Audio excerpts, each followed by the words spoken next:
साल 1948। बंबई की फिल्मी दुनिया में चमकते दो नाम, सुरैया और देव आनंद। दोनों फिल्म विद्या की शूटिंग में मसरूफ थे। दृश्य था एक नाव का जो शांत जल पर धीमे धीमे आगे बढ़ रही थी। देव और सुरैया अपने किरदारों में खोए नाव में बैठे थे। अचानक प्रकृति ने अपना अप्रत्याशित रौद्र रूप दिखाया। एक बिजली सी कौंधी और एक भीषण झटके के साथ संतुलन बिगड़ा। आंखों के सामने छोटी सी लकड़ी की नाव हिचकोले खाने लगी और फिर धड़ाम वह तेजी से पलट गई। चारों ओर चीख पुकार मच गई।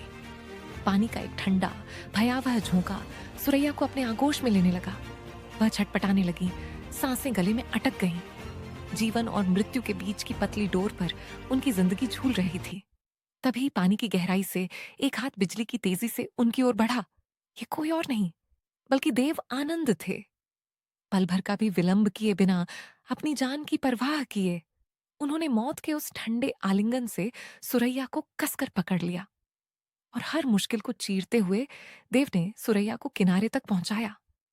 जब सांसें वापस आईं, जब दिल की धड़कनें कुछ शांत हुईं, तो सुरैया ने धीरे धीरे अपनी आंखें खोली। उनकी थरथराती आंखों ने देव को देखा और कांपती आवाज में शब्द निकले, अगर आज तुम मेरी जान न बचाते तो मेरी जिंदगी खत्म हो जाती। देव आनंद की आंखों में एक गहरा अनकहा भाव, जिसमें प्यार और समर्पण की गहराई थी।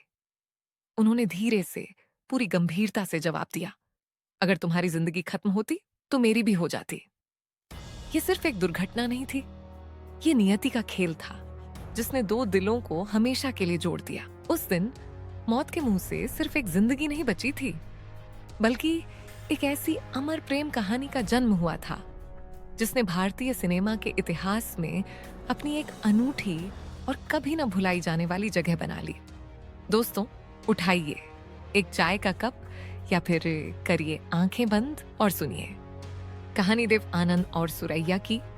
अंधेरा, बस सेट का एक कोना। वहां खड़ा है एक उभरता हुआ सितारा, देव आनंद, जिसके दिल की धड़कनें उस वक्त की सबसे खूबसूरत आवाज सुरैया के लिए बेकाबू है। देव के हाथों में एक छोटा सा मुड़ा हुआ कागज है। ये कोई आम खत नहीं, बल्कि उनकी पहली मोहब्बत का इकरारनामा है। जैसे ही उनकी निगाहें कागज पर लिखे शब्द पढ़ती हैं, समय ठहर जाता है। मैं तुमसे प्यार करती हूँ। मैं भी तुमसे मिलने के लिए बेताब हूँ। कल शाम 7 बजे मुझे फोन करना। सुरैया जमाल शेख। ये सिर्फ एक नाम नहीं था, ये 40 और 50 के दशक के भारतीय सिनेमा की सबसे बड़ी आवाज और सबसे हसीन चेहरा था। उनकी गायकी में एक ऐसी रूहानी तासीर थी कि लोग अपनी सुध बुध खो देते थे और पर्दे पर उनकी एक झलक के लिए दीवाने थे। वो अपने दौर की सबसे ज्यादा फीस लेने वाली अदाकारा थीं। लेकिन इस चकाचौंध और शोहरत के पीछे एक दुखी दिल धड़कता था। अगले दिन ठीक शाम के 7 बजे घंटी बजी।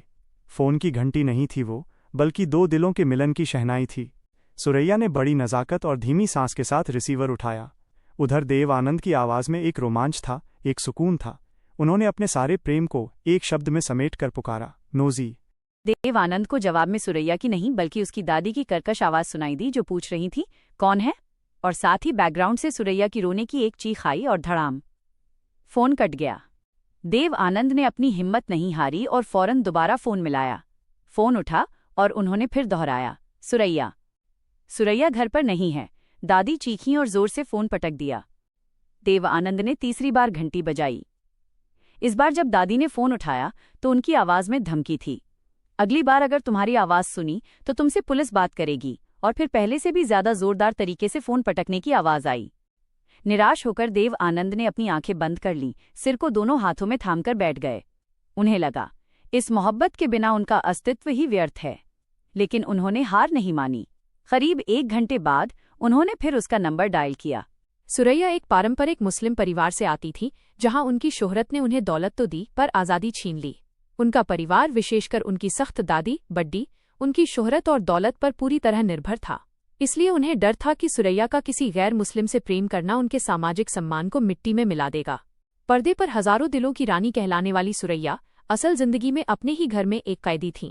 उनकी हर हंसी, हर कदम, हर फैसला दादी के कठोर पहरे और सामाजिक दबाव की जंजीरों से जकड़ा हुआ था। यही वजह थी कि देव आनंद से उनका प्यार एक खूबसूरत सपना बनने से पहले ही एक खतरनाक विद्रोह बन गया था। दोस्तों, आप सुन रहे हैं बॉलीवुड ट्रेजेडीज।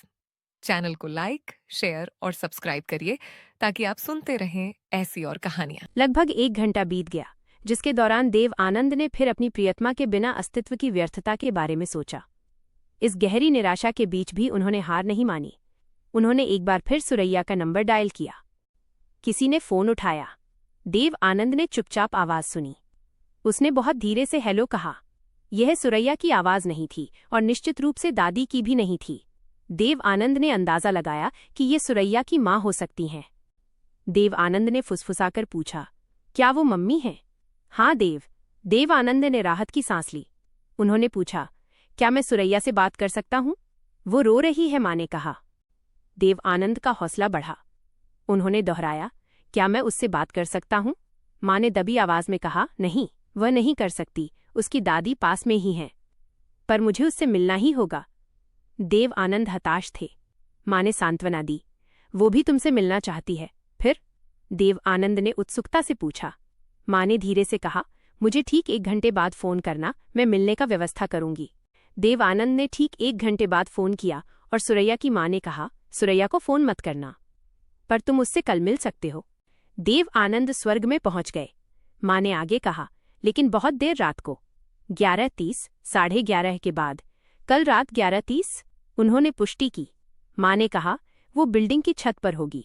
तुम मुख्य इमारत में प्रवेश करके सीढ़ियां ले सकते हो और सीधे ऊपर चढ़ सकते हो। और उन्होंने फोन रख दिया। दोस्तों, फोन पर हुई उस बातचीत के बाद देव आनंद अब स्वर्ग और संदेह के बीच झूल रहे थे। सुरैया की मां ने उन्हें मिलने का रास्ता तो दिखाया था, कल रात ठीक 11:30 बजे बिल्डिंग की छत पर। लेकिन सवाल अब भी बाकी था, क्या ये प्रेमियों को मिलाने का कोई पवित्र इंतजाम था या देव आनंद को फंसाने का एक खतरनाक जाल? क्या सुरैया की मां, जो परिवार में अकेली सहानुभूति रखती थी, वो भी अंत में अपनी बेटी की दादी बड्डी के आगे झुक गई थी? देव आनंद के मन ने अंतिम निर्णय लिया, मुझे ये खतरा उठाना चाहिए।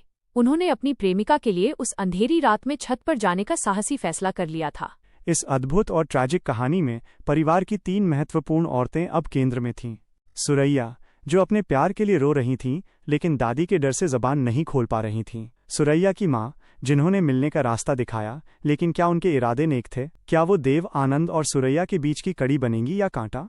कठोर दादी, क्या वो इतनी आसानी से हार मान लेंगी? क्या देव आनंद सही सलामत अपनी प्रियतमा से मिल पाएंगे? क्या दादी का पहरा टूटेगा?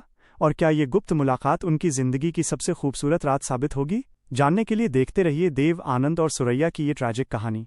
चैनल को लाइक, शेयर और सब्सक्राइब करना मत भूलिएगा। अगला एपिसोड जल्द।